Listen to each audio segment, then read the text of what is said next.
Session of the 14th Sangguniang Panlungsod is now called to order.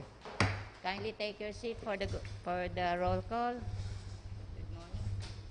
Honorable Cecilia B. Velus Diasi, City Vice Mayor and Presiding Officer, present. Honorable Jesse R. Albio, City Councilor, present. Honorable Joselito S. A. De Rosario, City Councilor, present. Honorable Gil G. Rosales, City Councilor, present. Honorable Melvin Ramon G. Buenefe, City Councilor, present. Honorable Hilda Gail R. Abunel Gomez, City Councilor, present. Honorable Vidal P. Castillo, City Councilor, present. Honorable Jose C. Ranyola, City Councilor, present. Honorable Jose B. Perez, City Councilor, present.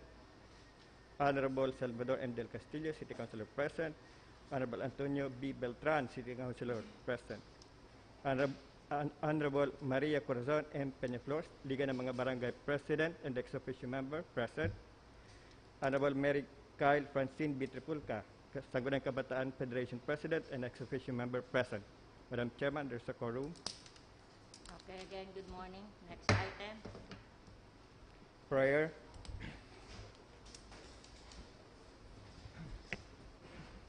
In the name of the Father, and of the Son, and of the Holy Spirit. Amen. Dear Lord, as we deliberate in today's session, give us the wisdom to overcome passion.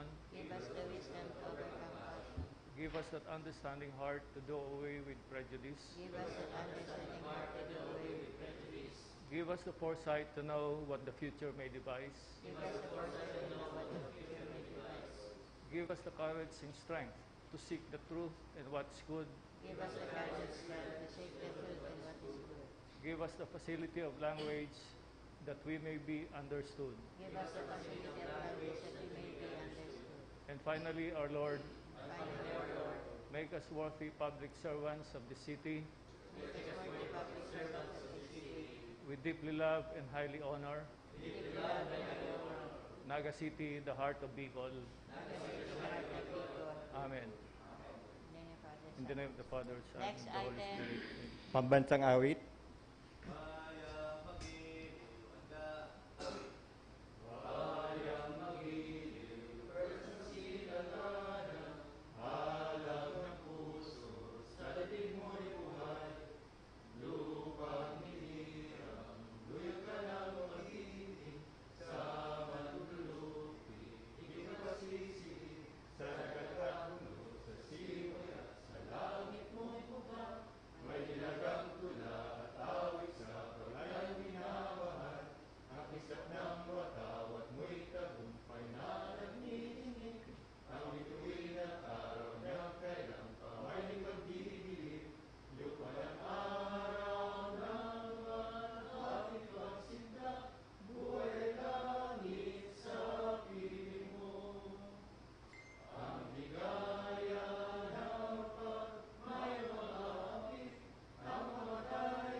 Next item.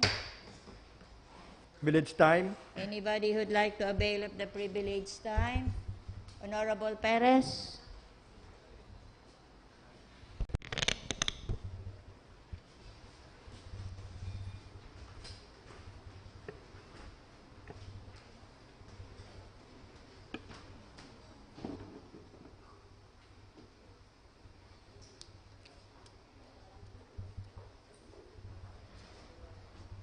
The Honorable Presiding Officer, Vice Mayor Nene de Asis, my dear colleagues in this august chamber, members of the local media, guests, ladies and gentlemen, good morning.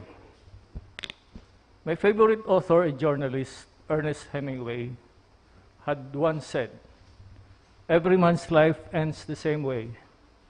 It is only the details of how we live and how he died that distinguish a man from another."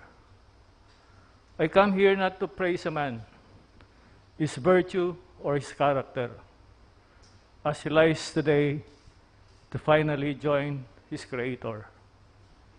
I wish to honor his past achievements because he had done so much that his fellow Nagueños should be grateful for, and be proud of.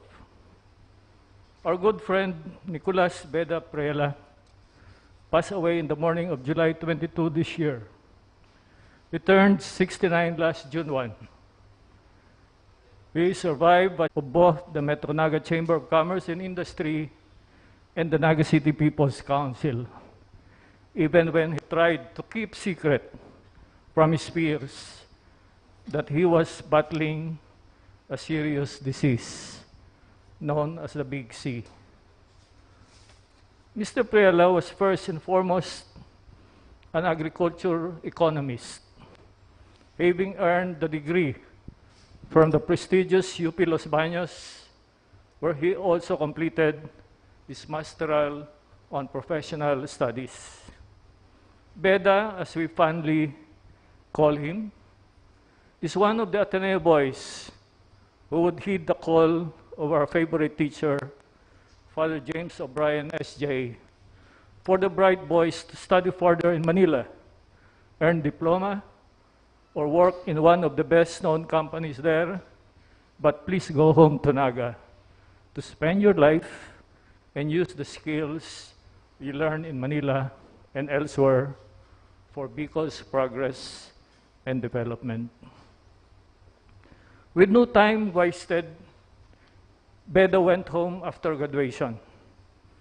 He immediately buckled down to work as agricultural economist and project officer at the then Bicol River Development Program Office.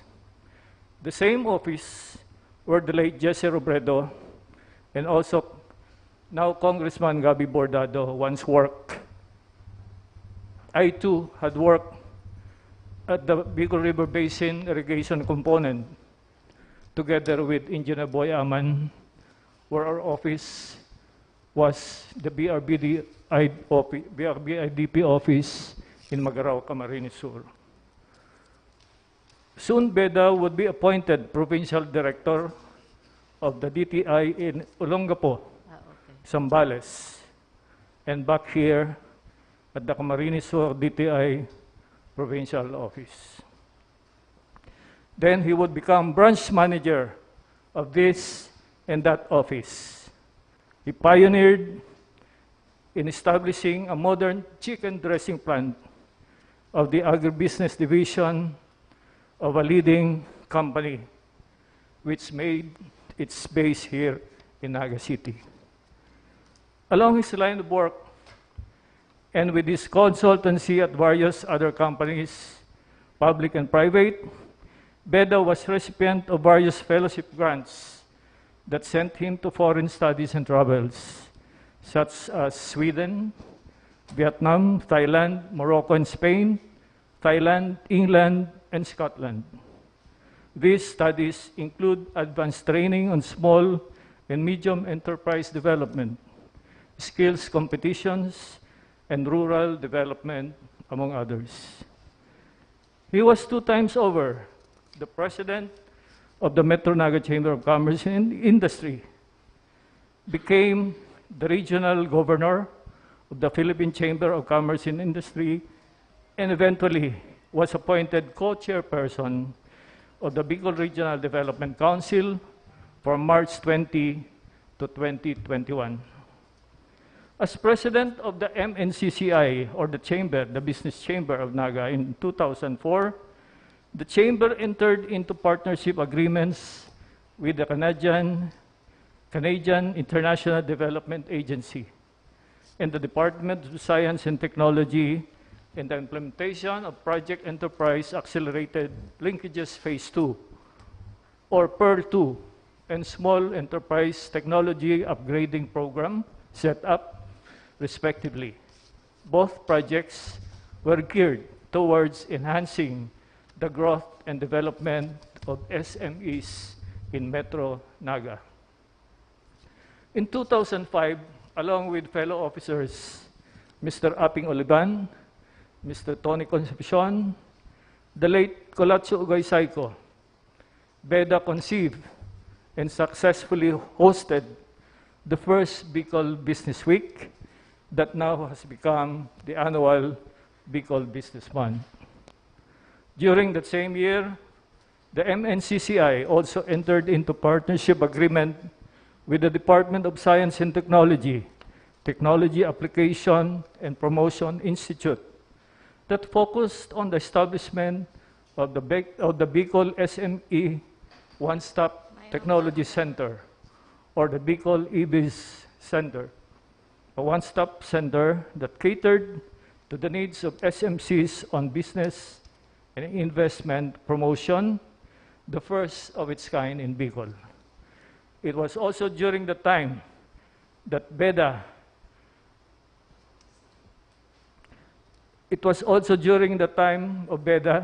that the first registry of business establishment in Metro Naga was published. In 2014, Beda Prela was back as president, where he continued with the advocacies and programs relative to the promotion and strengthening of SMEs in the city and adjoining municipalities under the TRIAS SE program. All this I know about Beda's accomplishments. As a fellow officer of the Metro Naga Chamber of Commerce and Industry before I entered politics, I know whereof I speak. We worked together for a long time. In fact, I could go on and on, but my limited time would not allow me to proceed. People like Beda, whose commitment to serve is pure and unselfish, sans the entitlements, but simply wanting to become a contributor to our city's progress and development, deserve our utmost appreciation and emulation. His life has been productive and meaningful, and we shall not fail him in his dreams and vision for a city that effectively addresses the needs of its people. Thank you, Beda, and rest well. Thank you very much. Thank you, Honorable Perez. Anybody else would like to avail of the privileged time? Honorable Del Rosario.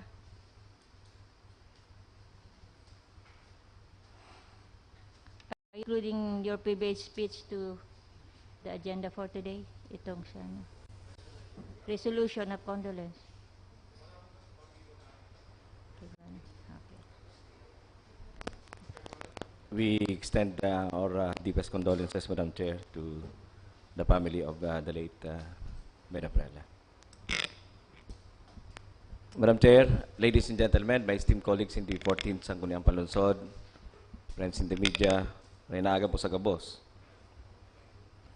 2 weeks ago, during our second regular session as the 14th Sangguniang Panlungsod, we engaged in a discourse as we were presented with the option to make a choice regarding the invitation for our city to be reclassified as highly urbanized city. Regarding this, let me take this opportunity to share with you my take on the matter. As I was listening to the presentation laid down, Madam Chair, by our City Budget Officer as well as the City Planning and Development Officer, CPDO, I, for one, also took note of the seemingly non-beneficial returns of being classified as an HUC, as its impact in our tax rates, as well as share in our ERA, or now National Tax Allocation, is the same. Well, aside from the movement in our salary grades here in the city government, the same also entails additional burden for us in the right-sizing of our departments, as well as other changes that we have to make so as to meet those standards, which I understand may not come easily, especially at the start, and may be paced further on with more opposition later. However, I do believe these setbacks that we are seeing right now does not outweigh the possibilities that we are seeing for our city as an HUC. First, it is already an achievement, Madam Chair, for us to meet the initial standards being one, especially when it comes to our income. Another, being reclassified as an HUC further affirms our efforts in the development of our city. Remaining as an independent component city undermines the improvements that we are doing because time and again, we have stayed in the same lane for quite some time already. The same affirmation will also give our partners and all our stakeholders more confidence and encouragement in the initiatives that they are doing. Previously, Madam Chair, we were first-class city. Then, nag-slide down kita into a third-class city. But we worked hard. We achieved. And we were later on reclassified as first-class city. Also, we may not see immediate monetary rewards in this for our city as a whole, but our reclassification into a higher level alone is an invitation already for our investors to come to Naga, which we all know will mean more business activities for our city and more job opportunities for the Nagueños, which will give boost in our local economy. Another apprehension that we are having is our position now that among the more developed cities, which I believe is not something to be dreaded, but rather a privilege to be celebrated as we have already moved up. The competition will be greater this time, but we know that even the least place that we can have in this higher category says much more than our highest possible attainment in our ICC level, which is a lower category. As the competition may be tough, alongside our endeavors in this new arena are even better programs and services for Naga, even better infrastructure, a more robust economy, and much more importantly, a more resilient city. Yun po niya ang pigtutungkusan ko niyan kang administrasyon ni Mayor Nelson Ligacion and ni Vice Mayor Nene Diasis, kaibanan ang 14th Sangguniang Panlungsod. Being among these advanced cities will still open us to many possibilities and will encourage us all the more to improve our strategies for development. In all of this, it is the Nagueños who will always at the receiving end of all these endeavors. May we not be disheartened, Madam Chair, by the seemingly non-beneficial returns of this at present. What we are looking at are the long-term benefits that it will bring to our beloved Naga City. Maraming naaga po sa tuwing po. Thank you, Honorable Little Rosario. Anybody else would like to avail of the privileged time? None. Next item.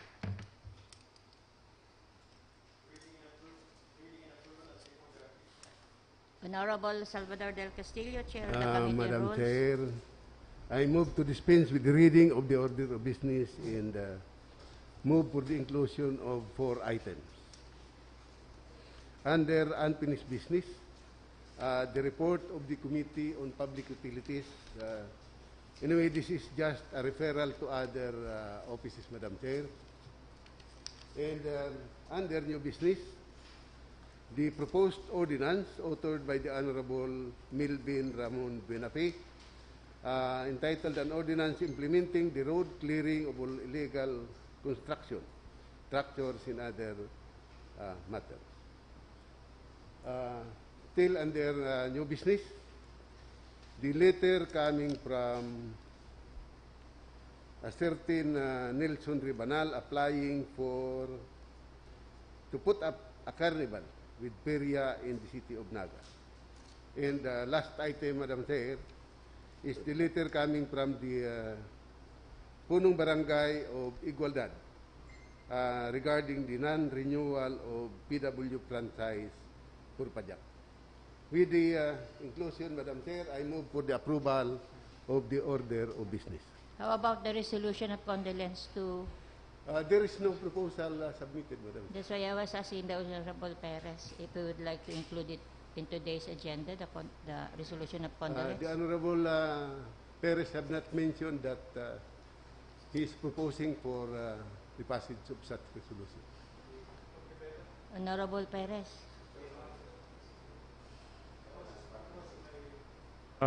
Thank you, Madam Chair.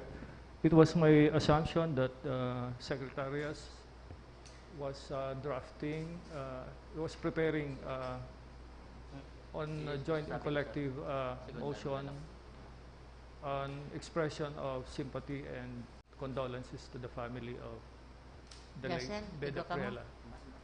So in this case, therefore, I move that such resolution be passed on joint and collective, Inclusion first to the agenda. be Inclusion included in first. our order of business. Madam Chair, since it's just a resolution of condolence, we will include that under special business. Thank you very much, Thank you, Madam Honorable Chair. Del Castillo, and thank you, Honorable Perez. Honorable Albios. Thank you, Madam Chair. With the indulgence of the Chair of the Committee on Rules, may I move that we include the City Mayor requesting for the passage of a resolution granting him to negotiate and discuss with the owners, represented by Ms. Asuncion R. Joaquin, relative to the acquisition of their property located at Barangay San Felipe, Naga City.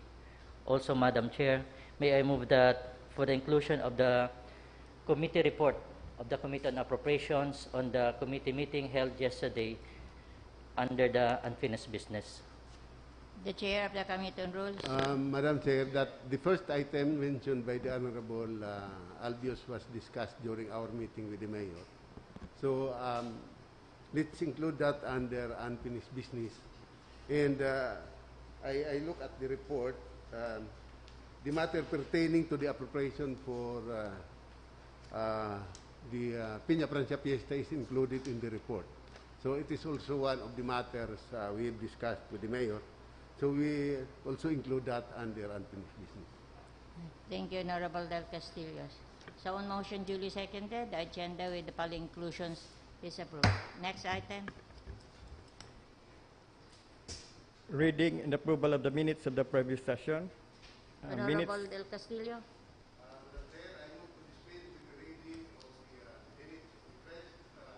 Regular session of the 14th Sangguniang Panlungsod in move for its approval. Any second? Okay, approved. Next item. Special business or order. Proposed resolution authored by Honorable Jesse R. Albios congratulating and commending Francesco Gabriel Capasiete of St. Joseph School for winning the silver medal in the lower primary division of the 2022 International Kangaroo Mathematics Competition, Philippines, held by the Mathematics Trainers Guild, Philippines on March 19, 2022. Honorable Albios. Thank you, Madam Chair. May I move for a passage of a resolution congratulating and commending Francesco Gabriel Capacite of St. Joseph School for winning the silver medal in the lower primary division of the 2022 International Kangaroo Mathematics Competition, Philippines, held by the Mathematics Trainers Guild, Philippines on March 19, 2022. So I move, Madam Chair. Any second? Okay, approved. Next item. Proposed resolution authored by Honorable Jesse R. Albios commending Oliver C. Panes, an e-tricycle driver, Metro Naga Electric Vehicle Transport Service Cooperative for his display of honesty by returning a bag containing laptop, cash, and other items to its rightful owner on July 15, 2022. Honorable Albios. Thank you, Madam Chair. May I move for a passage of a resolution commending Oliver C. Panes of Fraternidad Street, Barangay Tabuco, an e-tricycle driver of the Metro Naga Electric Vehicles Transport Service Cooperative for his display of honesty by returning a bag containing a laptop, cash, and other items to its rightful owner on July 15, 2022. So I move, Madam Chair. Any second? Okay, approved. Proposed resolution authored by Honorable Jesse R. Albios congratulating and commending Miguel Antonio C. Lapus of St. Joseph School for winning a merit award in the upper primary division of the 2022 International Kangaroo Mathematics Competition, Philippines, held by the Mathematics Trainers Guild, Philippines on March 19, 2022. Honorable Albios. Thank you, Madam Chair. May I move for a passage of a resolution congratulating and commending Miguel Antonio C. Lapus of St. Joseph School for winning a merit award in the upper primary division of the 2022 International Kangaroo Mathematics Competition held by the Mathematics Trainers Guild, Philippines on March 19, 2022. So I move, Madam Chair. Any second? Okay, approved. Next item. Proposed resolution authored by Honorable Hilda Gail R. Abunal, congratulating and recommending Alexandra Celine O.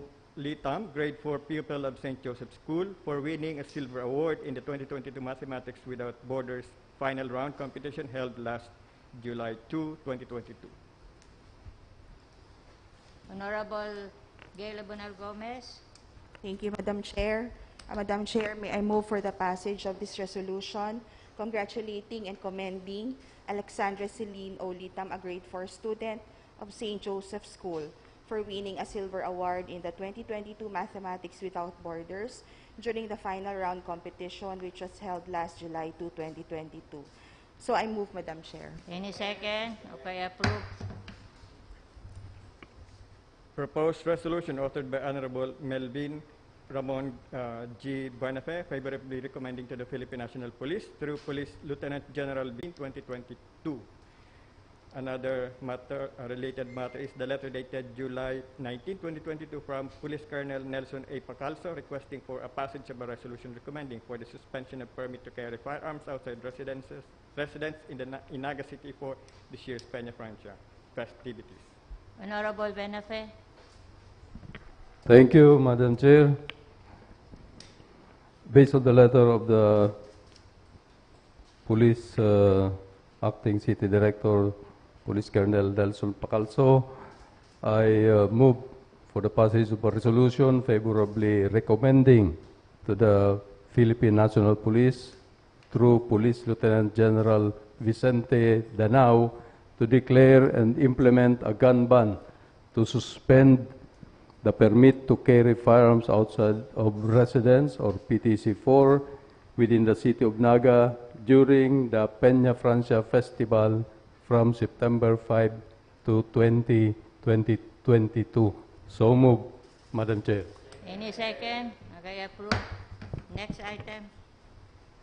The proposed resolution of condolences. On joint and collective motion, approved. Next item. Unfinished business. Mayroon si Willie.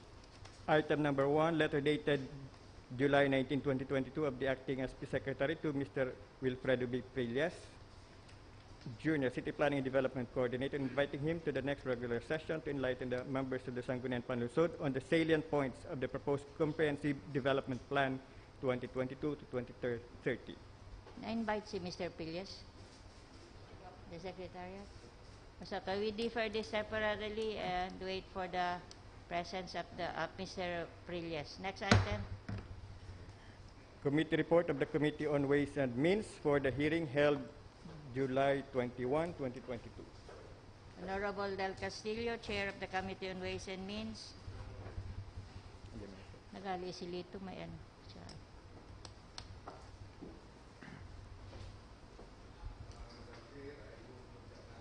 Of the report of the Committee on Ways and Means held on July 21. Your report is acknowledged. Thank you, Madam Chair. We have two items taken up during the committee hearing. In item number 1 is letter dated July 5, 2022 of the Honorable City Mayor, requesting for an ordinance to provide corresponding fees in the use of the Santa Cruz Evacuation Center to augment the facilities maintenance and upkeep. May I proceed directly to the disposition, You may Madam Chair? proceed. On motion of Honorable Joselito del Rosario, duly seconded by Honorable Gil Rosales, the committee resolved to temporarily defer consideration of the matter and instruct the local finance committee through the city administrator to formulate a comprehensive guide for the corresponding fees for use of the Santa Cruz Event Center in its various amenities and facilities. So I move, Madam Chair, that we direct the local finance committee through the city administrator to submit to us their recommended rate for the use of the Santa Cruz Event Center. Any second? Okay, approved. Item number 2 is letter dated June 14, 2022 of the City Legal Officer, submitting his legal opinion relative to the property of Mr. Rodolfo Taginood and his siblings. By the way, this matter, Madam Chair, pertains to the request of the family for them to redeem the property taken by the city for want of bidder through auction sale. So, may I proceed to the disposition, Madam Chair? May proceed.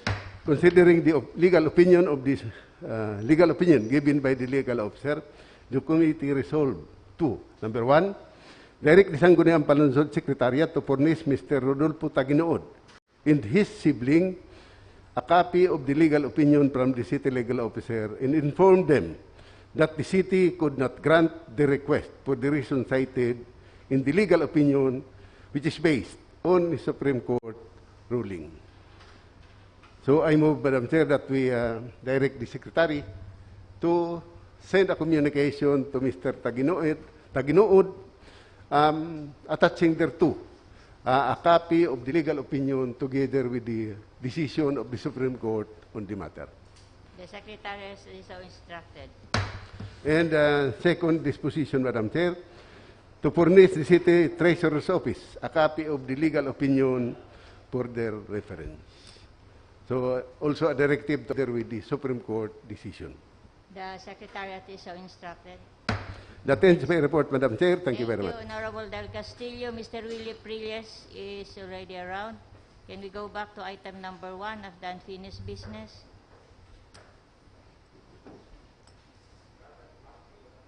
Item number 1, Mr. Prilles. Rules are suspended.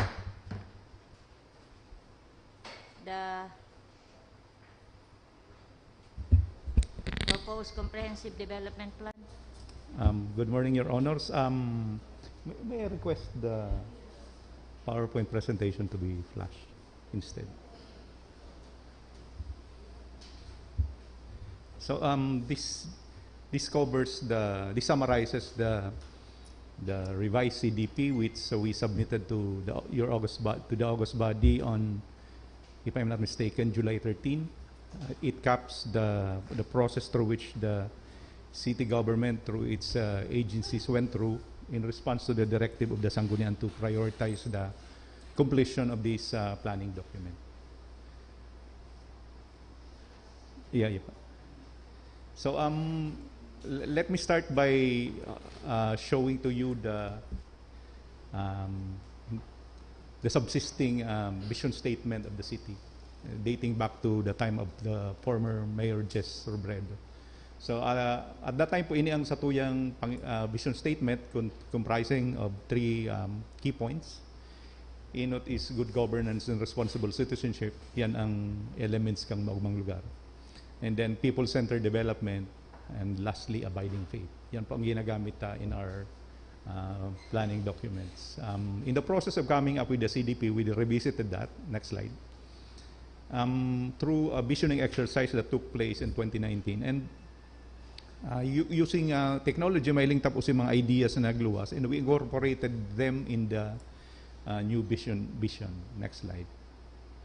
So iga po kitang inagihan na process. We started with the development administration sector or the institutional sector in 25, the economic sector on 26 May, the environment and infra on May 25, and it ended with this proposed vision statement. So digdi po ang maugmang lugar, we were using it as a long-term vision in the same manner that the national government is using ambition natin 2040 as a long-term vision. So ang tulong component kani first is that Naga will aspire to be a recognized model of a healthy city. Peaceful, vibrant, and productive, safe and smart, green and resilient. So ino pong mga characteristics na came about during the 4 consultation events. And being a healthy city will be enabled by people-centered development. But sabihin kayan, development that promotes and protects the general welfare of Nagaños, especially the vulnerable, in building a more caring and sustainable society. So nalawag na po dyan si notion of a caring society, which is the advocacy of the current administration. Ang sarap pa pong element can would be collaborative governance. Dati good governance kita, but now we're trying to do collaborative governance. And this will be made possible by partnerships between the national and local governments. So I mean to say, we recognize that we have to work with the national government and at the same time work with the barangays. Sa local governments, malagman po dyan ang barangay. The private sector, civil society, and an empowered citizenry. So yan po ang idea ng collaborative governance. So this is a new vision statement. In the process, we also identified 6 overarching goals of the plan. Ini ang gusto tang mangyari digdi sa Naga. Inot is to reduce poverty. This is the overarching goal. In ang gabos na sector will have to address this because poverty continues to be a problem in the city. And the numbers showed that although we have made a dent, igwa pa manggiraray, at least between 10 to 20% of the city residents, of the city household population are living in poverty. So that is a continuing challenge. For the social sector, the challenge is to improve access to basic and specialized services. Malig po nindo na pigdagdag si specialized because we have also to recognize na ikaw ng mga serbisyo na ang Naga is offering. For example, the education services of the Naga City Science High School and the science-oriented program of Camarinesor High School. So these are services that must be taken advantage of by local society.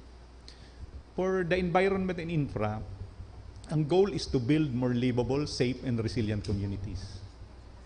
For the DepEd is to promote collaborative, improving household income and productivity.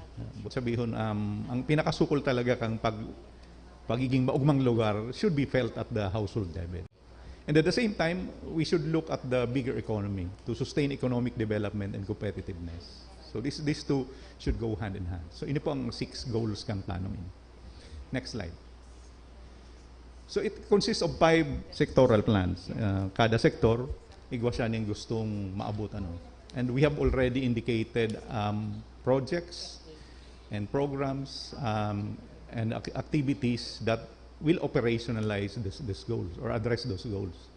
For example, for social development, ang mahiling tapo dyan na goals is to reduce poverty, strengthen public health and nutrition delivery systems, enhance and deploy local database. Nagluwas, a recurring theme is the need for the city to measure its progress. So ang investment would be on using local database for effective service delivery and then better decisions, to enhance manpower and strengthen local capacity, local employment, and public safety. And ang last po was the result of the participation of the CYOs to develop and enhance programs on mental health, teenage pregnancy, and sex education.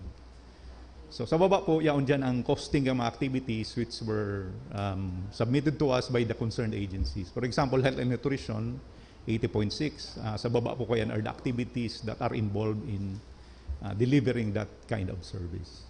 Number 2, database for better decision making. Essentially, this is focused on strengthening the monitoring services of the city as well as the data. Ang sarong presumption kayan. Regularly, we will be conducting CBMS. Last na nag-conduct it as 2020. Dahil kita ko niyan kabali sa pilot because now CBMS is being managed by the central government through the Philippine Statistics Authority. They are coming up with a new survey. The survey is going to be at least 10 times longer. So, mas maray na halatunta kung paano ini mapafinalize. So, by 2025, we'll do another CBMS. And every 3 years thereafter. That will require 12 million. And then manpower and capacity development, 462 million. So yan po dyan si mga activities sa baba. Next slide. Strengthen public employment, housing. Ang bulk ang 301 will go into land banking by the Housing and Settlements Development Office. And public safety services. Malo gini si need for CCTV services so that we can have the basic requirement of being a smart city. And then lastly, itong programs for mental health, teenage pregnancy, and sex education, 428. So a total of 1.28 billion over a 9-year period. Sa baba po yan si mga policies like to sustain the 1,000-day program, to strengthen that, to mobilize barangay officials, revisit child abuse law and its implementation. May proposal to bring back curfew hour for minors and strengthen policies on mental health. Yan sinagruluwas. Next slide shows you the economic development plan. Again, reducing poverty. Nagluwas po dili si Urulay Mano duman sa na-identify ganhawang na ganyan. Igwaning 25 communities na iyaon ang halangkaw na levels ng poverty incidence. Itong mga ginhawang na ganyan sites or ito the large sites. So even this economic sector said that we should focus on that. So yaon po yan sa mga goals. Ang kang irank si mga projects, ang nagluwas na number 1 is increasing agriculture income and productivity. So there is that emphasis on the agriculture sector. So si Sarang program, etc., will go through that, 57.9. The second ranked projects and programs are on re-engineering and revitalizing the CBDs and growth areas. Recently, nag-meeting na po ang team created by the mayor on the Balatas Business District, and that is contributory to this advocacy. Together with number 3, promoting new high-value industries. Yung si startup programs ng syudad, si ITO, si Satuyang BPO, etc. 743. Essentially, ang bulk ng investment would be to acquire the property where they're residing, either that or to do land banking also. Dapat ma-relocate sin na nagtatao kaning gripo, etc. Baka palliatives lang yan. Di mo talaga masosolve ang poverty kaning komunidad na ini. Number 5 is a response to the phenomenon of informality in the city. Ang pinakasimbag kayan is to provide space for informal enterprises na nasa sektor na yan so that they can have a more decent and more dignified source of livelihood. Number 6 is revitalizing local tourism. Mailing po ni doon, yan ang may pinakadakula dahil dyan malaog si cultural activities like having a city and Berlin museums as well as building monuments to local heroes. So naglaog na po digdi si mga inputs during the ELA workshop. There is also infrastructure improvement as well as empowering barangay enterprise development. So ang cost ng economic program is 3.9 billion over 9 years. And ang mga policies required would be to update the comprehensive land use plan. Essentially, ang trend is to protect the agriculture areas of the city dyan sa plano and zoning ordinance na yan. And we're now going through the process again of having that authorized. Next slide. Sa environment plan, number 1 na goal is to revitalize Naga River. There was a consensus among the participants na importante na palilinigon girara ang salog ng Naga where the Peña Francia Pluvial Procession is taking place. So 1.6 billion ang required based on the estimates in the pre-FS for that project. 1.59 billion.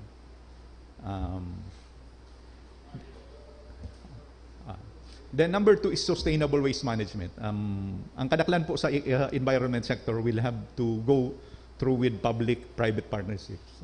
So sustainable waste management is again si waste to energy. Tanganing matabangan na maglawig ang buhay kang satuyang San Isidro landfill. Number 3, third rank project has to do with local air quality. We're personally satisfied na maski da ita nailing ang hangin, but it came out as a priority. And si mga interventions kani will require putting in additional air quality monitoring stations. Right now, we only have 1 or 2, if I'm not mistaken, according to the DNR representatives. So, paipon yan dagdagan. And fortunately, Ateneo has access to new technologies that will allow us to do that. Bako manamad siyang mahalaw na maray. Number 4 was a priority of the mayor and also came out as priority of the participants. New public parks and the advocacy for at least 1 park per barangay. So there is going to be an open parks board that will be created to drive this advocacy. And the centerpiece, of course, will be the Bicol Riverfront Park, the People's Park and Recreation Center being advocated by the executive. 5 is on green and resilient growth, essentially an incentives program so that we can promote green growth, especially in buildings in the city. And number 6 has to do with promoting or protecting agriculture and livelihood. So all in all, that's 3.3 billion over 9 years. Ano ang mga policies? Again, si CLUP, si Ordinance creating the Open Parks Board, and policies for providing incentives to green buildings. Yan po ang sa environment. Sa infra, ini po ang may pinakadakulang share. The goals are to promote sustainable transport and reduce carbon footprint, promote and improve non-motorized transportation services. Ang comments katong mga participants, lalo na si mga hobinis, pero bakong attractive maglakaw digi sa mga tinamputa. So there has to be a component to improve these facilities in our local and national roads. So ang nagluwas na number 1 is the need to reduce motor vehicles in the city. Si policies like even add, si Nahiling ta sa Manila is being proposed. Na dapat nakakabakal kung mayo kang parking slot. So those are the things that the Sangguniang will have to decide later when we come into the details of this project. The second should complement number 1. These are non-motorized transportation improvement programs, so the bike lane. 2015 City Road Network Plan that the Sangguniang adopted previously. Binalikan mi po si costing niya. Together with the road right-of-way requirement, nasa mga 2 billion ang yaon duman. If I'm not mistaken, more than 30 road projects ang involved kani. Their network being affected by infrastructure projects of the DPWH was mentioned. And na-identified siya sa priority dahil nga ni kaipo niyang tabang ta nagluluya sa iyong water supply. Pero si sabi niya, this is only temporary, dahil kaya daasin na nakabugtak ng additional water pumping stations over the last 2 years. So they're playing catch up, but they're projecting that they will make that up in 2 years' time. Next slide. The fifth, promote socio-economic oriented infra. Not just a road for its sake, but infrastructure like hospitals, industrial facilities, schools that needs or responds to the need of our society. So 760.6 million according to the City Engineer's Office. Again, sustainable local transport. And then number 7 is a consolidation of the previously approved city projects. Diyan po malaog si public facilities like the Convention Center, si completion kang City Hospital, si CESAR project, si Center for Resilience, etc. etc. So that brings the total to 6.5 billion over 9 years. And igo man po siyang corresponding policy support. Next slide. Ini po ang kuyan. This is the updated map taken from the approved City Road Network Plan. Ang bago man lang po dyan is the one below. Yan, color gold. Mapuon po yan bago mag-NGCP. Malaog yan makunik yan sa Dalipay, Milaor, and then masumpay dyan sa satuyang proposed na Bicol River Boulevard or Esplanade. Tanganing igwa ka ning alternative access sa presently congested na national road from Del Rosario going to Diversion. All the rest are already existing. Ang kang ipahiling mi ni Mayor, ang na-identify niyang priority, ining ko yan. So isumpay sa tuyang sanitary landfill sa Palestina, duman sa Christ the King. Tanganing kung ikamapa, for example, Calabanga or Magaraw, pwede ka na magsiko bago ka mag-abot sa may itang rekodo sa Palestina, pwede ka na maglaog naman sa dating Tribunio property and maluwas ka na sa may San Isidro. And the other priority, of course, is the completion of circumferential road to Ianyelo. Essentially, yung balata sa area, masumpay dyan sa Concepcion so that there is better connectivity within the city. Malilikayan mo yan orange, which is where congestion currently takes place, especially during peak hours. Next slide. Lastly, we have to do institutional development. And number 1, of course, is to improve local revenue generation. The strategy there is to update the revenue code and our schedule of market values. Anyway, mandated man na every 3 years talaga ang City Assessor's Office nag-update yung schedule niya. So we'll see how they will go about it. One thing working for us is there's already an updated zoning value, zonal values by the BIR, so we can use that as a reference. Unfortunately, hinali na si mga agricultural na zones kang BIR. So baka dyan lang tatargeton kang assessor, ibalik si values for agricultural lands. Second is in response to the weak monitoring capacity or activities of the city. So again, the CBMS as well as a citywide data platform. Right now, most city agencies have their own data. Kung anong data, nasa loob lang kang ahensya. They share citywide. So the idea is to have a city-level platform na kung anong kaipuan mo, you can easily access the data you need. That will be supplemented, of course, by the 3-year surveys on CBMS, which will allow us to measure how we are progressing in terms of the targets. Third is the right sizing and organizational development. Right sizing is finding out what is the most efficient size for a city government like Naga, for a bureaucracy like Nagas. And then it will be coupled with an effort to develop the units, the individual operating units of the city. Fourth is to strengthen customer feedback. Igwa kita ng Citizens Charter, ang sabi dyan is to walk the talk in terms of the Citizens Charter. Make sure that the Charter is being used as a basis for providing feedback. Kung ang mga tao, happy sa satuyang serbisyo. So that will require conducting regular customer satisfaction surveys so that we find out kung arin ang pinakamatibay, kung a regular survey being conducted by Ateneo on that, so we can use that also as a means of generating customer feedback.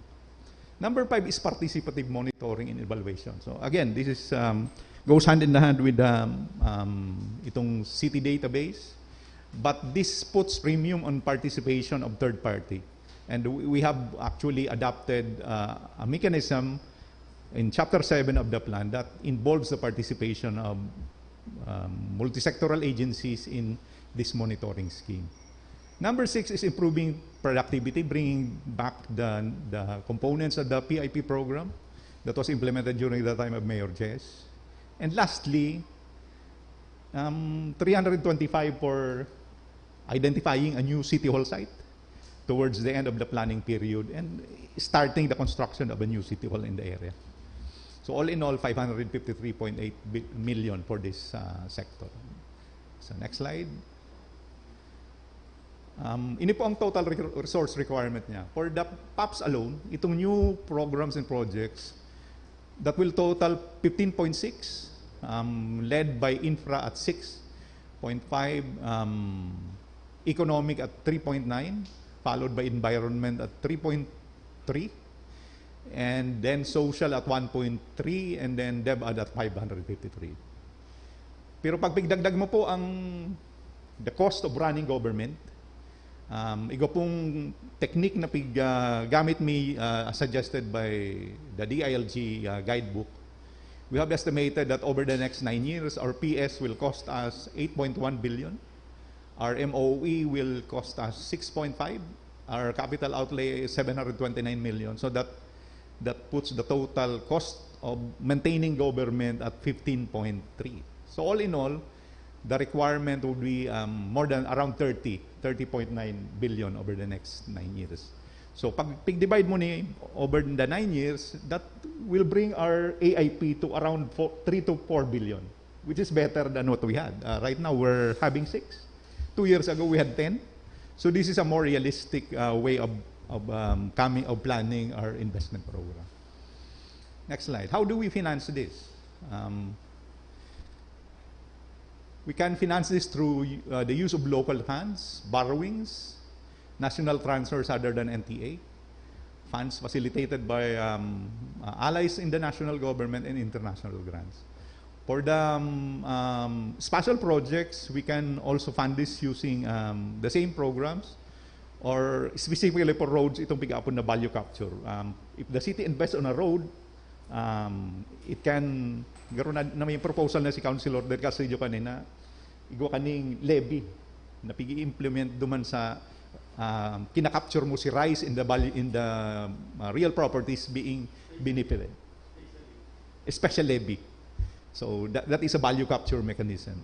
The city government should benefit from the proceeds of its investment. Next slide. Garo na ilang kaya nagluwas yan. These are the financing highlights. So kung mahiling po nindo, if we take the total together, ang infra bako man siyang lion share na. Infra will only account for around 30%, especially if you factor in the cost of government. So medyo mas ko yan na siya, evenly spaced. Of course, ang institutional, ang DepEd would still be at the rear, 11% if I'm not mistaken. So that's only a third of the leading sector, which is infrastructure.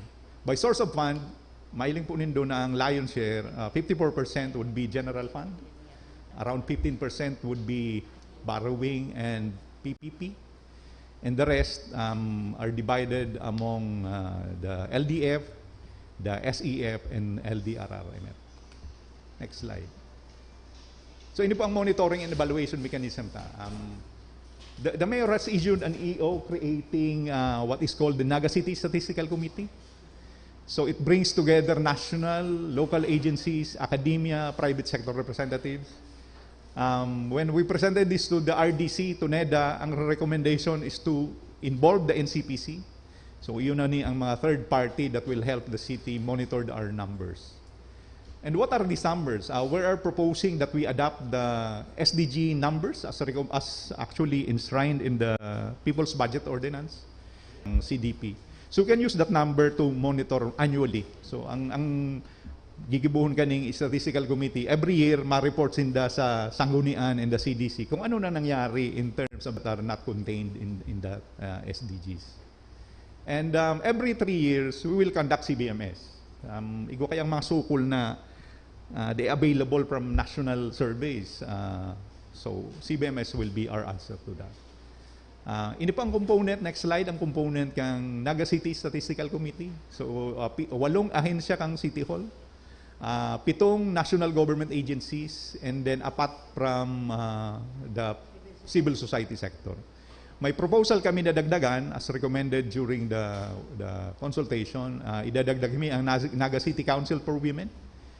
May mga data about gender na sindaman sa naang may kapot, so mas maray na yaon sinda. The City Civil Registrar's Office, we realize na data gagamit ang administrative data kang CCRO, so we will bring them in that committee. Investment Board as well as the Solid Waste Management Office for the solid waste management data. For the central government, we will bring in Bangko Sentral ng Pilipinas, and for the civil society, the Bankers Association of Camarines Sur Incorporated. So ini po ang ining grupong ini ang annually mahiling ka mga numero because ang mga data hali man lang sa inda and report to the Sanggunian kung anong nangyayari. And this, I think, brings me to my last slide. Next slide. So ang action requested is conditional approval. Dahil po may requirement ngunyan ang DILG na kaiponin ng reviewon ang CDP if it conforms to the standards they have set. Igwang 2017 na guidelines, igwa dumaning mechanism for rating whether the CDP conforms or meets the minimum basic requirement. After only such time na nakapasar kita will there be a full and unqualified approval. So if you're ready to, if you find yourself na ang CDP meets your requirements, that is our request kung pwede pong ma-endorse na. Especially so that we're now in the process of preparing the IIP. So ang instruction mi po sa mga ahensya kang City Hall is that we now use the CDP as basis for preparing the 2023 IIP. Maray na aga po sa inyo. Okay, thank you, Mr. Willie Prillas. Any comments from the members? Honorable Del Castillo and then Honorable Rosales. This will cover 2023 to 22 to 30. 2030. An 8-year development plan. This morning, the mayor mentioned of some big-ticket projects, which the city planned to implement for the next few years. Ang question ko, Madam Chair, first itong banggit ni Mayor na bypass road, magsaysay to magsaysay. Then itong from Balatas, Cararayan up to Del Rosario, magsaysay which will connect to from a national road that will connect to another national road. Itong bagong proposed road na ma-connect from duman sa may sanitary land, sa may San Isidro up to Pili. Are those proposed project included in this development plan? Iyo po. The first three projects you mentioned, Your Honor, are actually already included in the approved City Road Network Development Plan. Ito lang may connection duman sa Pili ang day. Pero we made sure that there is space in the plan to respond to the priorities identified by the Chief Executive. Thank you. Thank you Okay, very much. thank you, Honorable Del Madam Chair. Castillo. Honorable Rosales.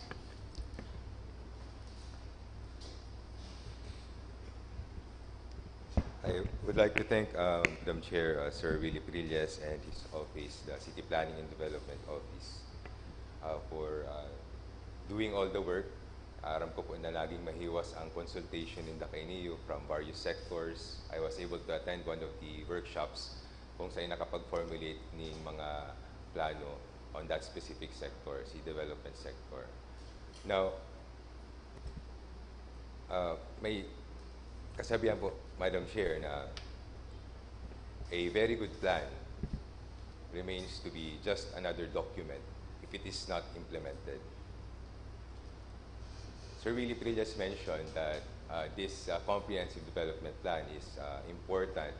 Bako dapat ito ang sunod because after the adoption of this comprehensive development plan, which will cover the years 2022 to 20, from this, to implement the comprehensive development plan is the local development investment plan, which will cover the 3-year period of our term. The annual investment plan is only a part of the local development investment plan, called out po itong AIP from the LDIP. Every year, we only prepare the annual investment plan. And data po na hihiling or na measure or na monitor kung ano talaga itong na-achieve sutang ma-achieve in the long term, say for our term from 2022 to 2025. Nakagawa na po kita, Madam Chair, ni Executive Legislative Agenda Workshop covering the 3-year period which we are to sit as officials of the city. Yun na po dapat ito, Madam Chair, ang mag-guide sa Satuyang Local Finance Committee and the City Planning and Development Office to come up with the Local Development Investment Program. Sabi ko po nga, Madam Chair, we only prepare the AIP every year. Pero sobra-sobra po ang nakalag sa AIP so much that we are not even able to implement half of it. Well, at least it was good last year, naging much lower siya, around 5 billion siguro. Pero I would highly suggest, Madam Chair, to our City Planning and Development Officer, in coordination with the Local Finance Committee, to prepare the Local Development Investment Program as the next step prior to the preparation of the annual investment program for 2023. Thank you, Madam Chair. Thank you, Honorable Rosales. That Mr. is well Pillas, taken, Your please. Honor. Chapter 6, the plan actually is the LDIP, only that it covers the same planning horizon, which is Yeah. 9 years. Chapter 16. Chapter 6 of the CDP. Chapter 6 then. Yes. So the PPA, the PAPs I described actually are the main components of the LDIP. They are worded in such a way that this gives us flexibility in ensuring that the AIPs, the PAPs of the individual agency will be aligned with this. I fully agree that the intermediate step is to, once this is approved, is to go down to the details through the LA planning process, and that is what we exactly intend to do. we're almost done with documentation of the ELA, the 9 sectors we have, and we went down to the detailed action plans for this planning document. So yes, in that sense, I agree with the suggestion of Councilor Roy. But the CDP already contains the broad directions of the investment program. That is we're going to submit to the DILG using their mandated template that we're almost done accomplishing already based on this document. Thank you, Mr. Prillas. I don't know if it is relevant, pero following the document raised by the Honorable Rosales, nakadakol kitang mga plano under the AIP program, di ba?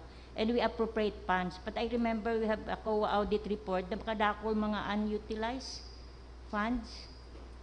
I don't know if you remember the COA report na may mga unutilized kitang funds na may appropriation pero di ito nagagamit. I don't know if... I recall seeing that. Yes. Actually, that can be an unintended consequence of certain decisions being made at the executive side.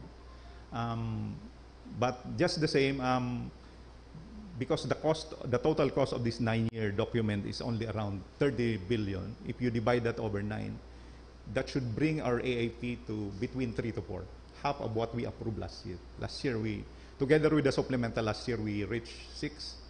So you should only entertain an AIP of around 3 to 4 at least for 2023, consistent with the directions of the CDP. Okay. Thank you, Mr. Pillas. You were raising Honorable Del Castillo. Corollary to that, Madam Chair. There is also observation by COA that there are certain projects being implemented by the city which Without is not part of the that is not annual included. investment program. Yes. Kasi ang epekto kaya na it's either disallowance baka mag-mature yan sa disallowance. Is the updating of our regulatory fees included in the proposal? Yes, Your Honor. Actually, that is the focus of the updating of the local revenue code. We will be using a DILG toolkit that will allow us to compute for how to recover the cost of rendering a service. Yeah, so, there is an existing joint circular between the DILG and the Department of Finance. Yes. With regard to standardizing the cost yes. of recovering the services being rendered by local government. Yes, that is precisely the toolkit I'm referring to.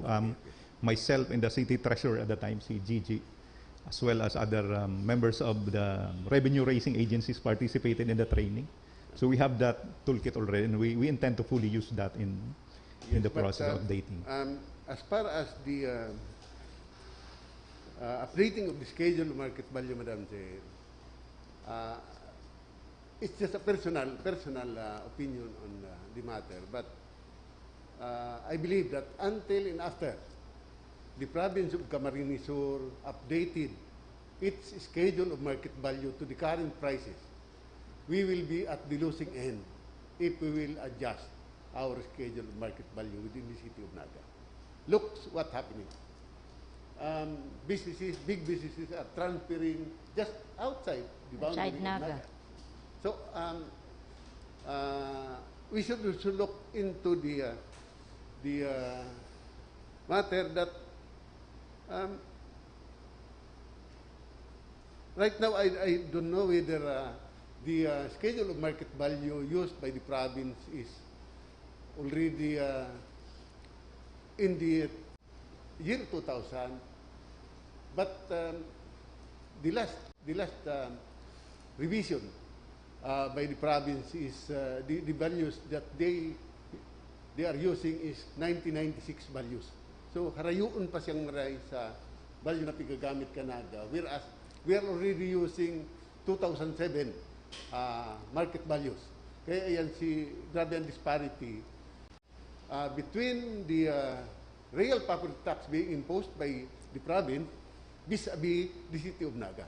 So, siguro hilingon tayan because we'll be putting Naga at a disadvantage pag nagparahiro kita duman sa schedule of market value. Thank you, Madam Chair. Thank you, Honorable Del If I may Castillo. comment, Your Honors, I fully agree. I agree with the point of Councilor Del Castillo, but that is a decision that the Sangguniang will have to take. So kamo po ang ma-decision kayan in regard Market as to whether you will adopt a new set of market values. Pero igwa man yung obligasyon ang City Assessor's Office and the other agencies of government to prepare this market value. So whether you will use that or approve that, that will be up to the Sangguniang. Ang kaipon lang is for us to have this in place so that if ever you will reach a decision to go ahead, then you will have the basis to do so. And going back to the point of updating the local revenue code, yes, we'll use the DOF and BLGF training that we attended. And they have a very good tool that will enable us to really update the schedule of fees and charges that we will be using in the city. Thank you, Mr. Pilles. Honorable Del Rosario.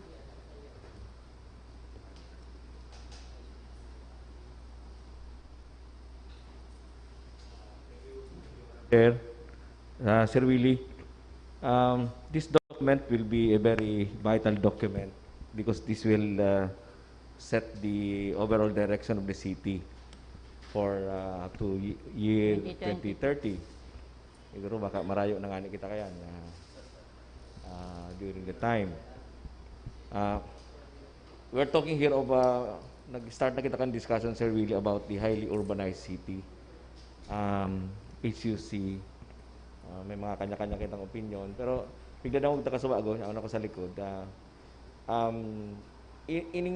pwede daw ining document ani would support, would strengthen our resolve to become a highly urbanized city in 2 years, 3 years, 5 years from now, Sir Willie? When we prepared this document, Your Honors, that was not part of the consideration. There is no explicit goal of Naga becoming eventually an HUC. But if the directions identified in this plan are realized and the projects are implemented, I think that will place us in a good. In this CDP, there are activities for the institutional sector to prepare itself towards that eventual direction. And my sense is we will be served if we fix our house first, put it in order, and that requires getting our bearings right in terms of recovering the cost of services we are providing to citizens. That is essentially the objective of the revenue code updating. So yes, the general answer to your question is that if these are implemented, then this is a good blueprint for becoming an HUC. Okay. Because in the first slide, Madam Chair, Ma'am Tin, pwedeng mga aspirations na dyan. The first or second slide, Ma'am Tin, pwedeng pakibaba mo. Tin. Haring dyan. Yan, sige, sa baba. Bako, Tin, itong PowerPoint niya. Yan, okay, sige, baba mo. Yan. And, dyan, balik mo naman, Tin. Yan, pigi-envision to dyan na recognized model kita of good governance, responsible citizenship, people-centered development, abiding faith. Pag iniling mo siya, pirmi kita dyan, ang aspiration to dyan is to itong making the best better. Yan ang pirmi kita dyan ako yan. Doing more with less. Making the best better. So yan ang permitang mantra alam pinuunan tayo haloy na. So eventually sa next slide si mga aspirations na napapasadahan yan dyan, food security, drug free, transportation, etc. Siguro Sir Will, anyway ano pa man ninyo, work in progress pa ini mga documents na ni i-focus na dyan, i-align ta dyan sa kuyaan tarig mag-decide man ang administration ni Mayor Ligacion na we will proceed with the HUC in 2 years time or 3 years time from now, naka-ready na kita kan si document na sarap pa, Madam Chair, pigiling ko sa bago. si bias on the livelihood, yung sa livelihood aspect, ano. Makusugong kita sa infra, but yung sa bias about providing livelihood, medyo dikit kita. Ano mo sa ano? Sige pa. Sige pa. Ayan, na dumating. Ayan. As compared to infra, Madam Chair, strengthen public employment, as compared to intra, halang kawan kita sa intra. Dahil man ako nagkukontra kayan, Madam Chair, but siguro,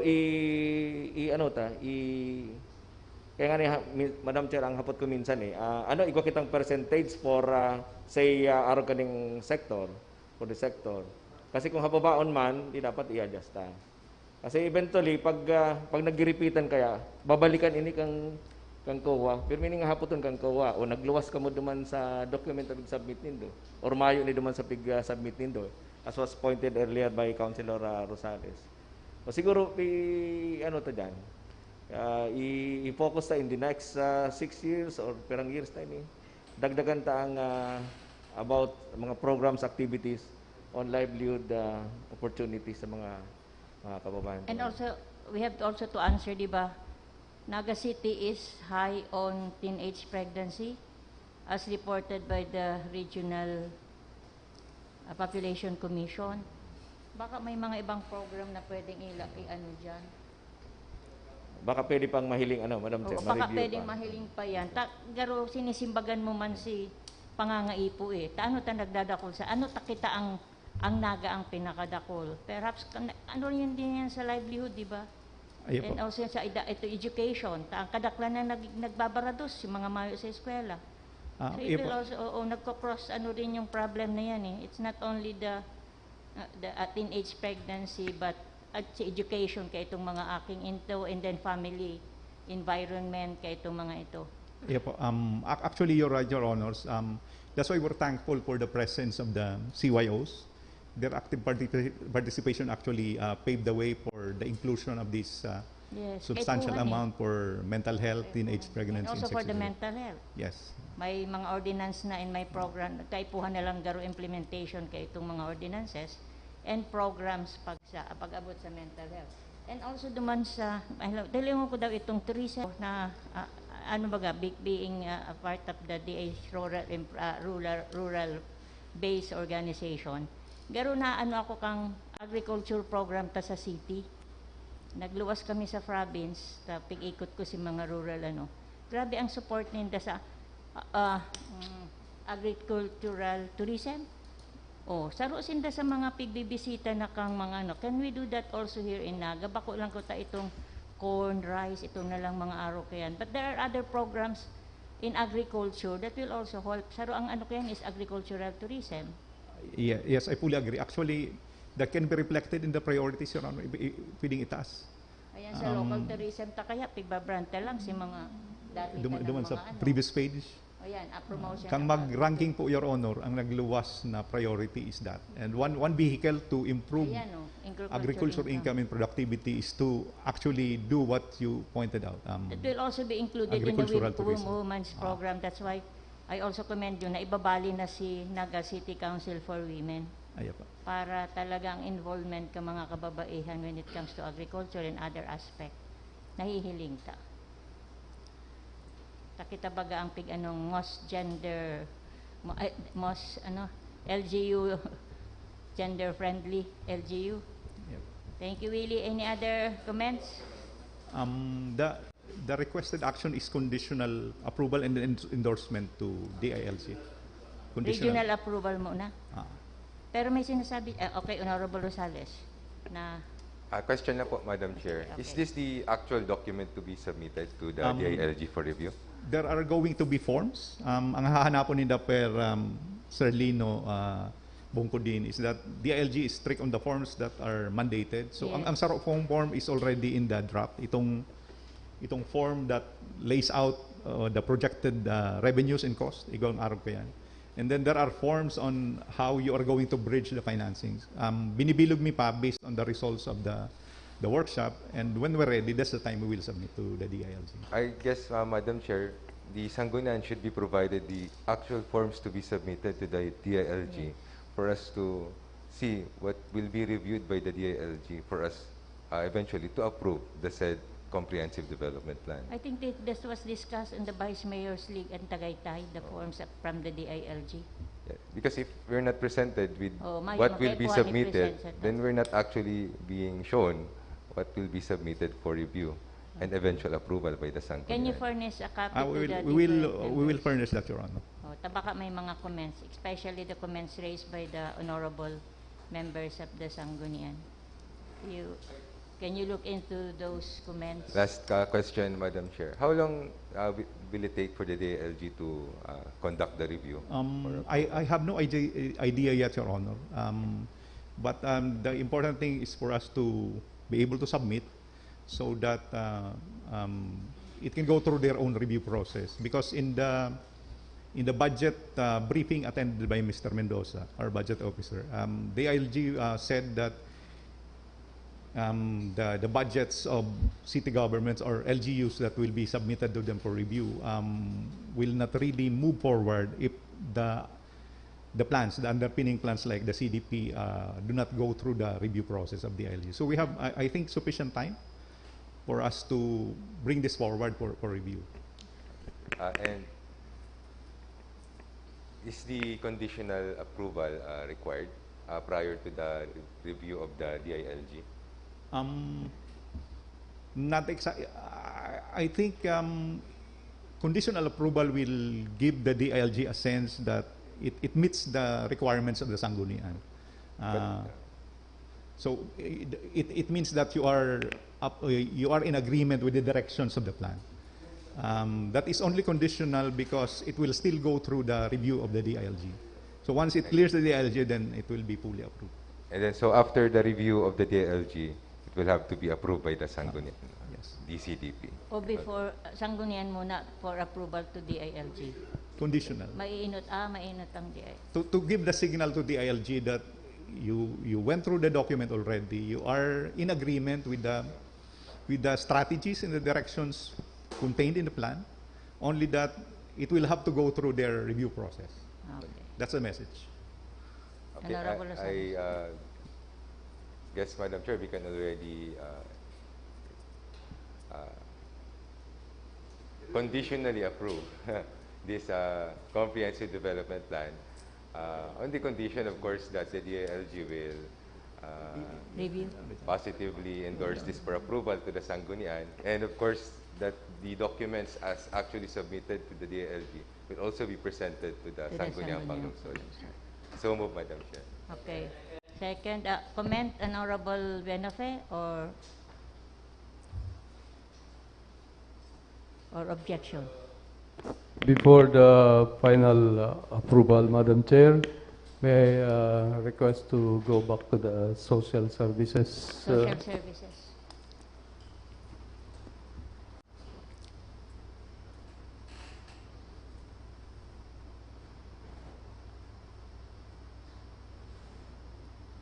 Ayan, social services, yes.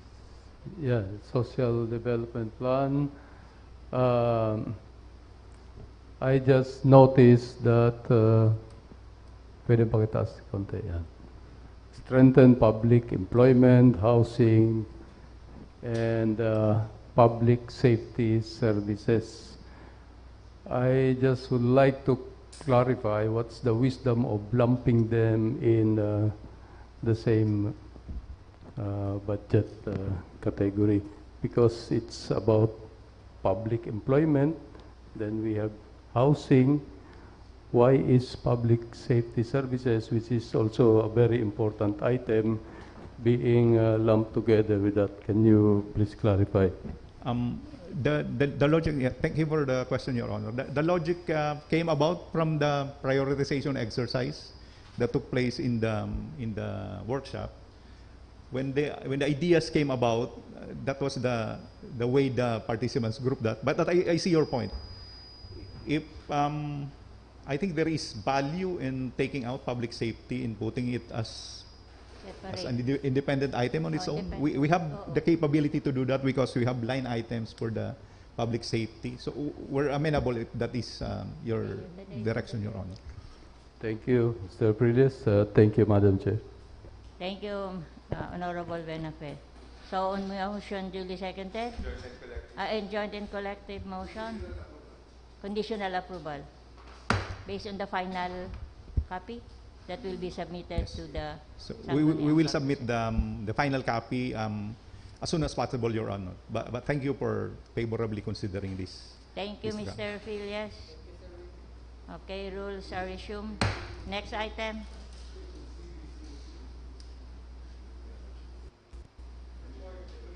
The order, public safety and disaster management for the hearing held on July 22, 2022. We will report the Committee on Peace and Order. Honorable Benafe, Chair of the Committee on Peace and Order.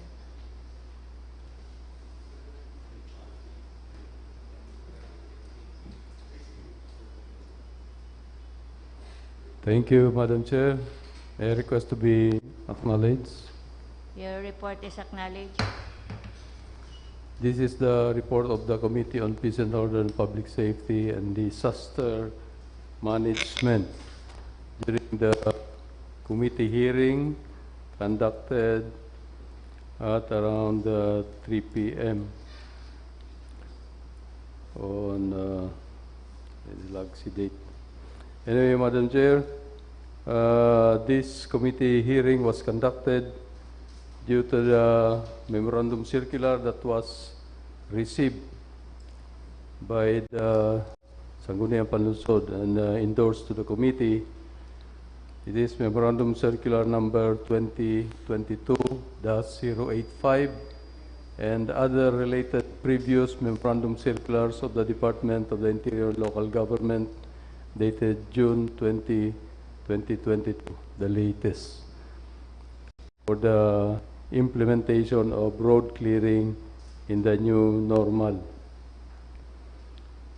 Among others, congruently, the City Government of Naga primarily is concerned to promote also public welfare and safety of the people. May I permission to proceed to the disposition, You may proceed. Madam Chair. After a lengthy and extensive deliberation on the matter, on motion duly seconded, the committee resolved to recommend to the Sangguniang Panlungsod to take note of the ILG Memorandum Circular number 2022-085 relative to the implementation of existing road clearing ordinance.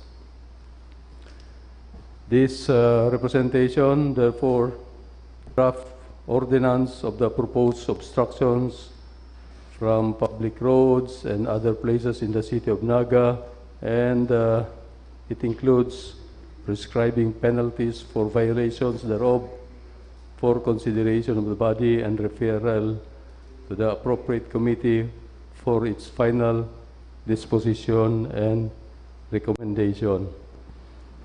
So, move, Madam Chair. So, okay, any second? That ends your report, Honorable Benafe. Okay, next item. Honorable Del Rosario. Madam Chair, the report mentioned about the draft ordinance of the road clearing ordinance. May I ask the Chair if he has already the draft?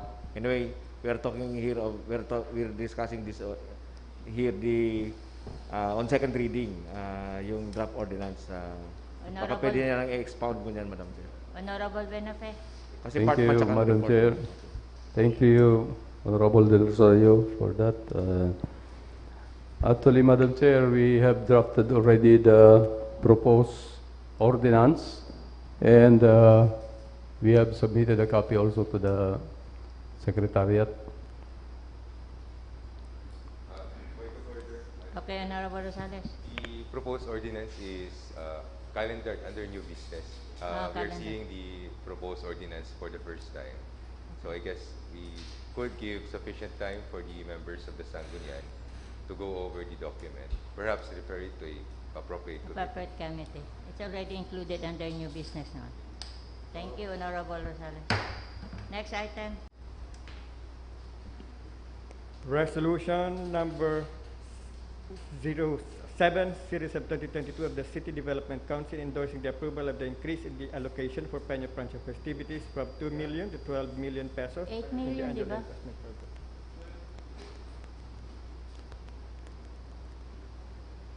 I think we have agreed on 8 million, not 11 million. Ay, 12 million. O kung sabi ni Mayor, 8 million lang. Big increase na yan. Okay, Honorable Albios. As per the resolution of the CDC Executive Committee, it is endorsing the approval of increase in the allocation for Peña Francia festivities from 2 million to 12 million pesos in the annual investment program for 2022. However, as of this date, only 8 million is available, as requested in the July 14, 2022 letter of the City Mayor. Thank you, Honorable Albios. So, we only agree on the 8 million. Honorable Del Castillo. Ano na? Honorable Del Rosario or Honorable Del Castillo? I defer to yung sa seniority, Madam Chair. Thank you, Nagtuturok Madam doon Chair. kayo sa magduwa. This matter was the subject of the comment of the Honorable Rosales last regular session. But I'm quite confused kung taano ta si resolution kan CDC. CDC was increased to 12 million, whereas the request of the mayor is only 8 million. So I'm looking at the consolidated proposed amendment to our EIP. I don't see the details pag-abot naman sa ibang items, but I fully understand na we should really include in the amendment the total requirement for electricity expenses, fuel, oil, and lubricant, and the other items proposed to be included in the amended annual investment program. But I don't see the details as far as Peña Francia expenses is concerned. Mayo, baka blanco. So I think we should be briefed on that, or it should be presented to us what are the details of that particular expenditure. So we defer this first. Yeah. And call si sa iba ang nagpe-prepare kang mga CEPPIO. Yeah. Baka igwang naka ano? Yeah. Madam Chair, I brought this matter because tuluan request. May sarong 88 million, may sarong 12 million, from 2 million to 12 million, then si sarong 18 million. So, what arin talaga si final proposal for the amendment of our EIP? May we also, Mr. Pillas is still around. Can you answer the question of the Honorable Del Castillo? Rules are suspended. Your Honors, this really created some confusion. When we were monitoring there is a Manicom GC, and the comments of City Budget Officer Frank Mendoza actually pointed out the problem in regard to the request for the Peña Francia. He said that in the AIP approved, there was only 2 million line item there for this year. So he suggested bringing this up to 12. But later, after we already had the resolution signed, we saw that the request of the mayor was only around for around 8 million. So nonetheless, this was the draft signed by the executive committee of the RDC. Actually, the AIP, the only problem if there is a budget and there is an AIP item is if the item in the budget exceeds that in the AIP. So if this is okay with you, if you maintain this, there will be no problem because that is within the ceiling allowed in the investment program. The budget allocation is an entirely different matter. This is a domain of the Sangguniang Panlungsod. How much you actually will allocate. As to the details, we were not given the exact breakdown of the amount. So this was the only item incorporated in this particular resolution. Resolution number 8, on the other hand, takes care of the other items mentioned in the mayor's letter. So for instance, there is already that FOL and electricity. We're proposing, if I'm not mistaken, 27 million additional for fuel and oil based on the computations by the City Budget Office. And another 59 million for electricity expenses. There is an accompanying memorandum from myself to the executive committee that provides the details as to how these were computed. So if that can be shown, si memo that goes with this resolution of the CDP. Yes, that's the one. Yan po diyan kung paano kita nag-arrive at that number. So for example, fuel and oil, igwa ng dating 15 million duman sa regular AIP, but according to the budget office, the average is 3.5 million per month, so over 12 months. You take out the original 15 million, that's the reason why we're only requesting 17 million in the supplemental. For electricity, it's 6.5 million every month for 12 months, but there's already 19 million in the regular AIP. That's the reason why electricity is 59. Peña Francia Festival is already taken care of by Resolution number 7.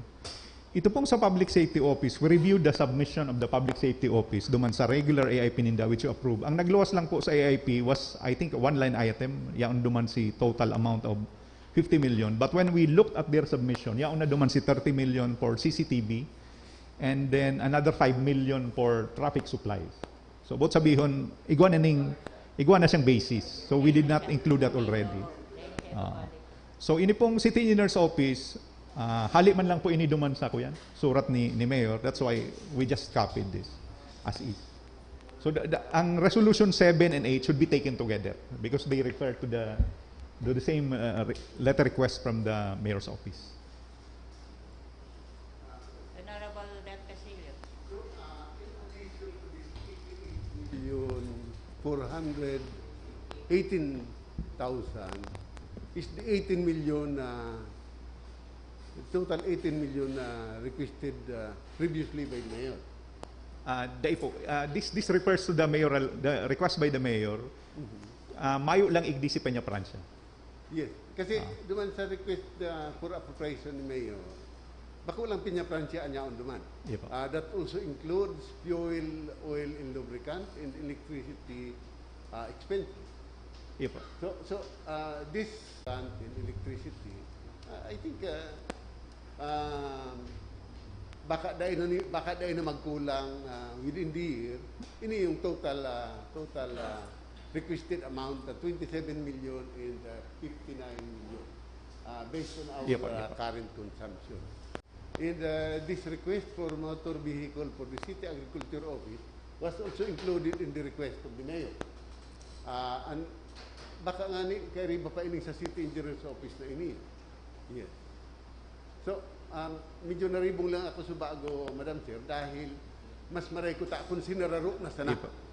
Sarong approval ka na sanggunian, sarong document ang bigihiling ta. Rig pag-approve ka, malinaw man sa tuya na ito si total amount being requested as amendment to our existing annual investment program. The fault is mine, Your Honor. Day ko lang kaya nahiling na igwa palan sarong surat requesting the entire amount. That's why I thought at the time Peña Francia lang si problematic. That's why that Resolution 7 came first. Just the same, my request is to treat 7 and 8 singly. So with that, Madam Chair, pag pigdagdag ta si 8 million, that will be 96 million 418,000 something. which will be the amendment to our existing annual investment program. Mr. Pilles? Am I correct? Yes. 96 million. 418. Yes, because the 8 million is included in this details of 88 million. 88. Ayo. 96 mananggat. Okay, Honorable. Yes, I will yield temporarily to the Honorable. Okay, Honorable Del Rosario. I suggest, Madam Chair, that may time pa man kita, we temporarily defer, we consolidate ni Sir Willie, para pagbalik sa toya, sarong document na lang. Para may common understanding. Para sa raruan na lang. Para sa Ano, ikaag mo na lang sa sarong letter. Kasi we will do that, Your may Honor. time pa Okay, man. also we defer this Thank temporarily. you, Madam. Defer. Thank you, Sir Willie. Baka pwede pong Sige po. maipadara tulos. Next item, rules are resumed. Next item, Letter dated July 19, 2022 of Mr. Roderick D. Reforzado, BCS Terminal Manager, providing the data on the number of southbound passenger buses, minibuses, Committee and on other Public vehicles. Utilities. Letter dated July 19, 2022 of the City Planning and Development Office, providing a narrative as to the application for rezoning of Is McDonald's this with the Concepcion a particular committee? Land. Land use? Land use, okay. Next item, Letter dated July 22, 2022 from okay, Engineer. Committee on Land Use also. Next item, Letter dated July 22, 2022 of Mr. Ray Honorable Cedric. Rosales.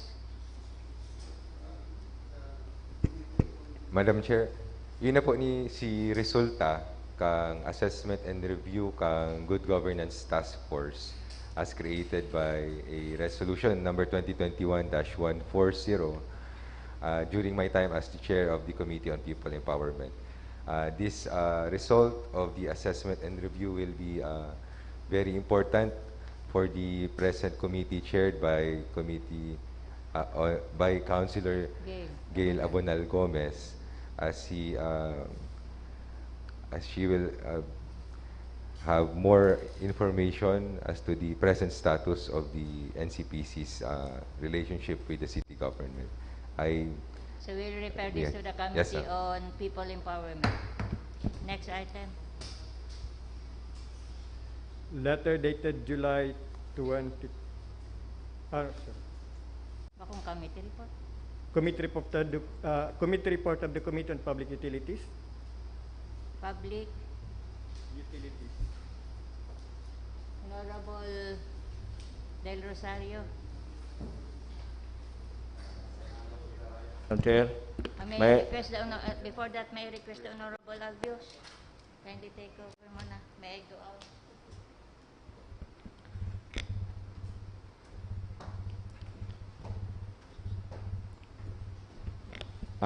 good morning, Mr. Chair.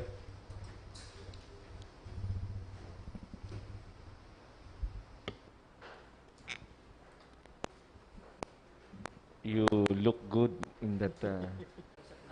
The committee hearing was held 22 July 2022.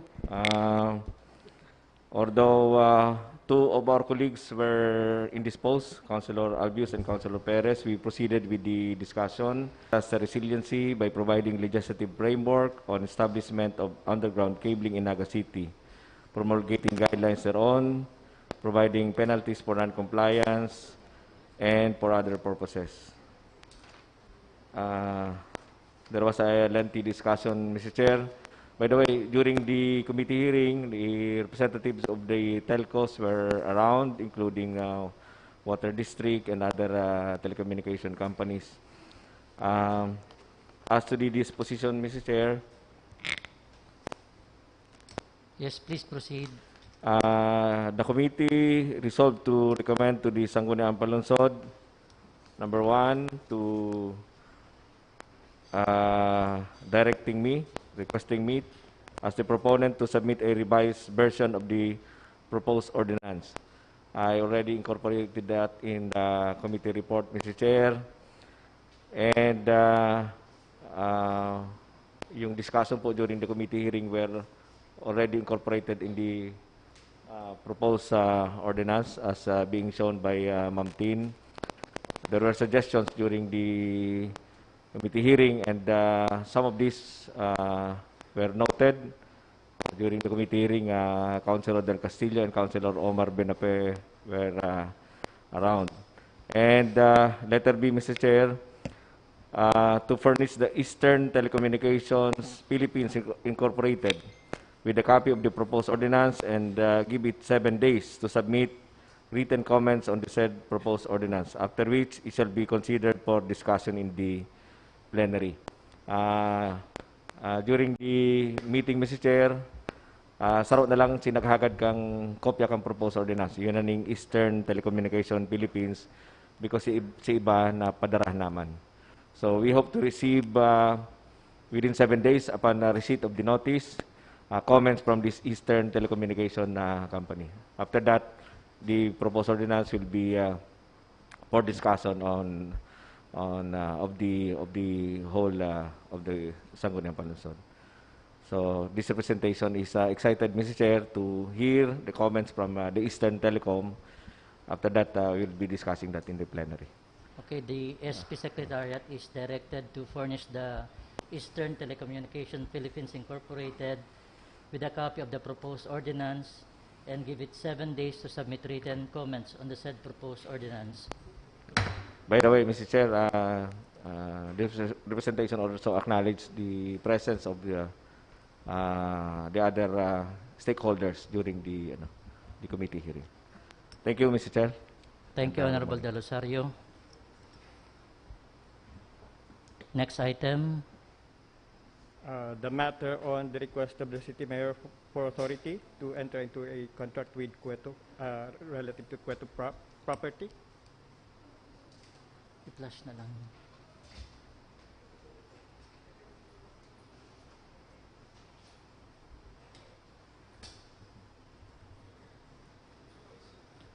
Yes, Honorable Del Castillo. Meeting with the mayor requested that we act on this particular matter because of the time is of the essence for this request. And with the explanation during our meeting that the property is quite, the price of the property is quite low. I believe that we should really act with dispatch on this request of the mayor. So with that, on joint and collective motion, I move that we pass a resolution authorizing the mayor to negotiate with Mrs. Asuncion Joaquin for the city's acquisition of the said property. On joint and collective motion. Joint and collective motion. Approved.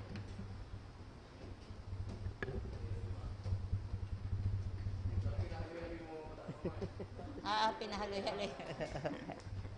Okay, next item. Committee report of the Committee on Appropriation.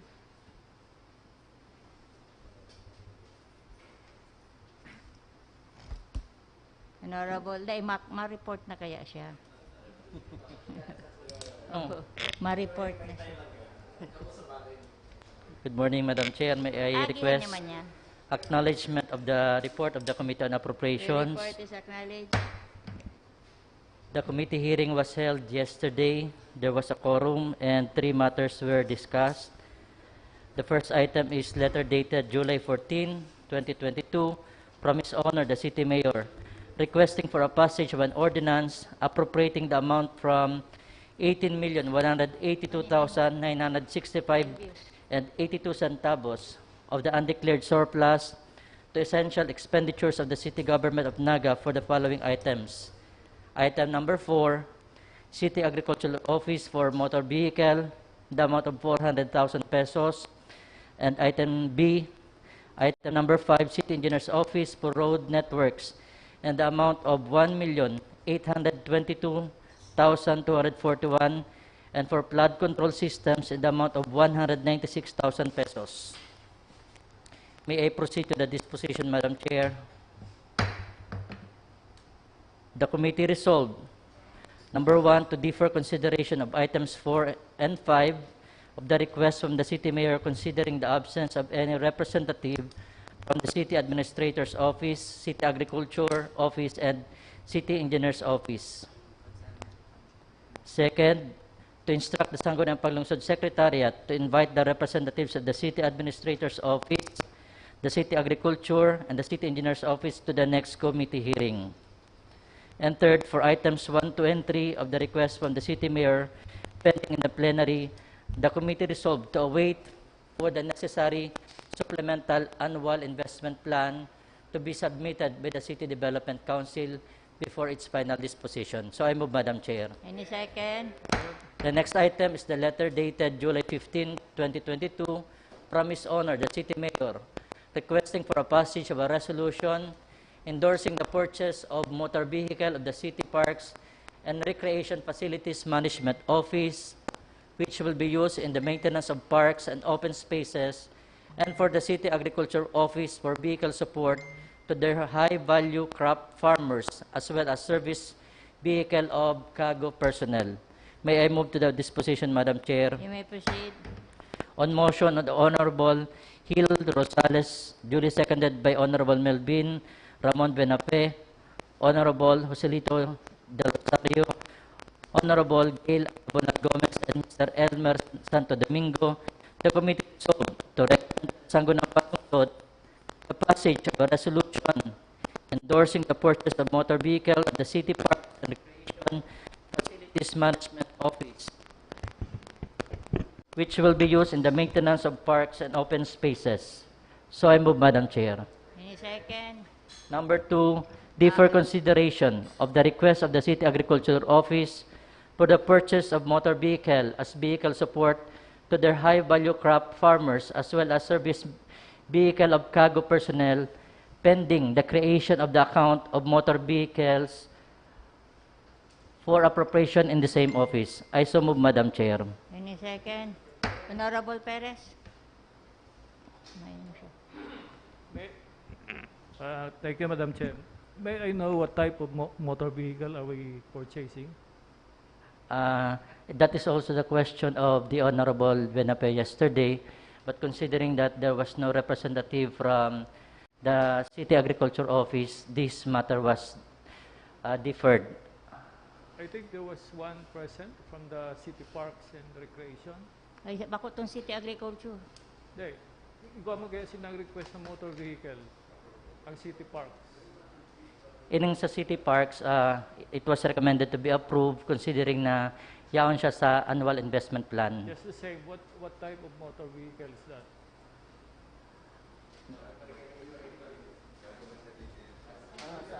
Kaya dapat aram ka. Si Honda, ay yan, anong type kang Very generic ba kaya ang motor vehicle? Brand new multipurpose vehicle. Thank you. Anong Generic. Item number 3, Madam Chair, is the letter dated July 14, 2022 of Barangay San Francisco, submitting resolution number 2021-031, requesting to allocate necessary funds for the construction of Barangay San Francisco Evacuation Center in a 137 square meters property acquired by accretion in Zone 4 of the same barangay. May I move to the disposition, Madam Chair? You may proceed. On motion of Honorable Gil Rosales, duly seconded by all the present. So I move, Madam Chair. Any second? That ends my report, Madam Chair. Thank you, Thank you. Honorable Albios. Next item. A break, alas 12 na. New business naman lang. Ay, ipa lang. Okay, okay, we take up a 5-minute recess. Ay, si Alan Garoy Guam. Ay, dahil si activities, si Penny France activities.